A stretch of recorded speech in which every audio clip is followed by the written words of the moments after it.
forces against the Albanians. Therefore, when a direct threat causes the strengthening of our forces as a consequence, this consequence is transformed into a cause for new escalation. And Madeleine Albright, this is on page 172 of his book, I quote, it says that there is continuous deployment and strengthening of Serbian troops. That's what he reported to Madeleine Albright, but before that he said that it made sense from the Serbs' point of view. Then he transforms the consequence into a cause, and this is what he says in his report on the 6th of March, 1999, 18 days before the bombing, before there were any refugees. He explains the scenario, what would happen after the airstrikes, and what the airstrikes would lead to. That's what he says in page 173 of his book. Albright. If we start with the airstrikes, will the Serbs attack the population? Clark. Almost certainly they will attack the population. This is what they are promising to do. If we begin the airstrikes, will they attack?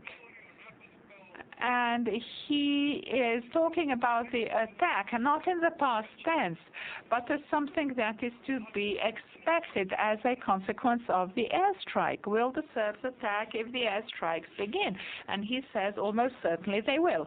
Albright, what should we do? How can we prevent their attacks on civilians? Clark, we can't. In spite of our best efforts, the Serbs will attack civilians. This will be a race of our airstrikes and the damage we do to them and what they can do on the ground. In the short term, they will win the race. Albright, so what should we do? Clark, we'll have to strengthen our powers, our forces. We'll have to do more. We can be superior to anything they have, but it will not be pleasant. That's what it says in his book. Of course, he doesn't mention the KLA. As it can be seen clearly, the fight with the KLA he calls the fighting with the civilians, but undoubtedly one or the other would be caused by bombing consciously in a planned way, and it's expected, and it will be resolved by the bombing of the whole of Yugoslavia over a longer term. Therefore, he himself, the Supreme Commander of NATO for Europe at the time, discards the main thesis that the Serbs are responsible for the persecution of Albanians, because he says when we attack them, the attacks will continue. He says that Rambouillet is not any kind of unsuccessful negotiating situation, but a process planned to produce an ultimatum to be able to move from peace to war. This indicates that the unscrupulous bombing of the towns, villages, the infrastructure, and the enormous human casualties are not a mistake, but a calculated race, pouring fuel onto the fire from a safe distance in order to burn down whatever can be burned down as soon as possible. And then the firefighter would be responsible, whose duty it is in all fire conditions to spare human casualties and to give them help.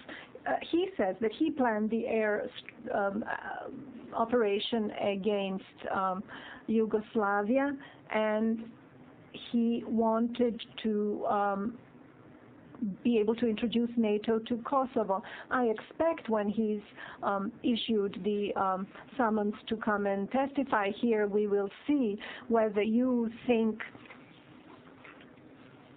that it is worth charging Wesley Clark for the crimes committed in the former Yugoslavia, for which you claim that you are responsible for. It's under your jurisdiction. Then we will see. then we will see evidence that will show that the NATO pact, or I shouldn't say NATO pact, I should say the Clinton administration rather, because Clark was one of his closest associates. And the rest, of course. The Clinton administration falsified the reasons for their aggression against the Federal Republic of Yugoslavia. The Canadian general, Louis Mackenzie, one of the former commanders of UNPROFOR in Bosnia,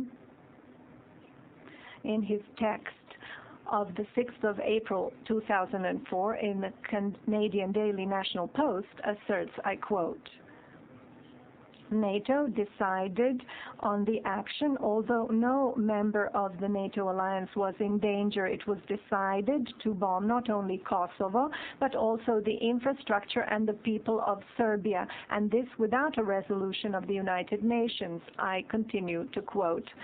We mentioned that the West is placing itself on the side of the extremists of a militant separatist movement of Albanians from Kosovo, but we were pushed aside as unobjective, and it is without doubt that the Kosovo Liberation Army, which is fighting for the secession of Kosovo, was characterized as a terrorist organization which was receiving assistance from Osama bin Laden, and we will present documents about this.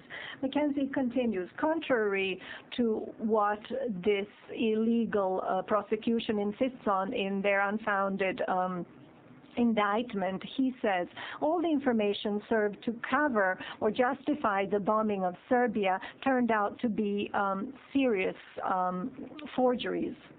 General Louis Mackenzie is no pro-Serb Canadian. He's only a professional soldier. Speaking about the campaign to expel from Kosovo all those who are not Albanian, so that Kosovo would link up with Mother Albania and fulfill the objective of a greater Albania, Mackenzie says, the campaign began with an attack on Serb security forces in the early 90s.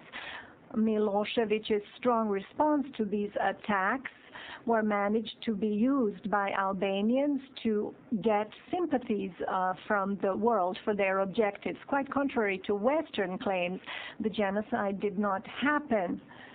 Out of an alleged 100,000 buried in mass graves, about 2,000 were found, and these were members of all ethnic groups, including those who were obviously killed in war, while taking part in combat.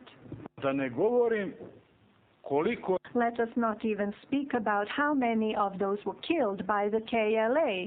You have here in prison this Limaj, who is charged with the murder of 9 Serbs and 13 Albanians, so for the murder of more Albanians than Serb, at least. Well, he only had 9 Serbs in the prison, and he had many more Albanians. So he killed all of those 9 Serbs, and out of the rest of the Albanians, he picked those 13 to kill. We have witnesses who will tell you and the international public, how many Albanians were killed and in what way by the KLA, and all this was ascribed to the Serbs. And finally, playing with these numbers with your alleged experts who are doing statistical calculations about the possible number of Serbs is senseless in any kind of procedure which pretends to be a criminal procedure. Mackenzie goes on, the Albanians from Kosovo played with us just like a maestro plays with a violin. We helped and indirectly supported their forceful campaign for an ethnically cleansed and independent Kosovo. We never blame them for the violence from the 19s. We still present them as victims, although facts speak to the contrary. Think what kind of a message of encouragement this would be to other terrorist movements in the world who are seeking independence if the Albanians achieve the independence of Kosovo with the assistance of our taxpayer dollars, as well as those coming from bin Laden's Al-Qaeda.